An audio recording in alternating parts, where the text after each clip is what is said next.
एक मेंढक अपने 3 बच्चों के साथ जंगल में नदी किनारे रहता था। उन चारों की दुनिया जंगल और नदी तक ही सीमित थी। बाहरी दुनिया से उनका कोई वास्ता नहीं था। खाते पीते बड़े आराम और मजे से उनका जीवन कट रहा था। मेंढक रिष्ट पुष्ट था। उसके बच्चों के लिए वो दुनिया का सबसे विशालकाय जीव था। वो रोज उन्हें अपनी बहादुरी के किस्से सुनाता और उनकी प्रशंसा पाकर फूला नहीं समाता था।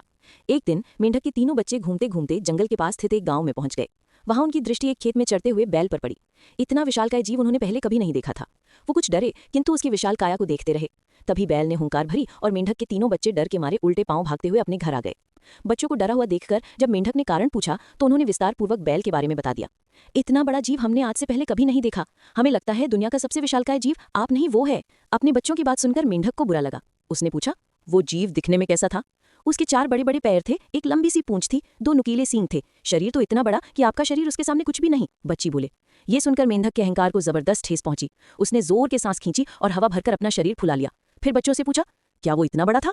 नहीं, इससे बहुत बड़ा, बच्चे बोले। मेंढक ने जंगल के बाहर कभी कदम ही नहीं रखा था। उसे बैल के आकार का अनुमान ही नहीं था।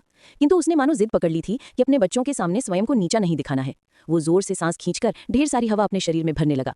उसका छोटा सा शरीर गेंद के समान गोल हो गया, किंतु इतने पर भी वो नहीं रुका। उसका शरीर में हवा भरना जारी रहा।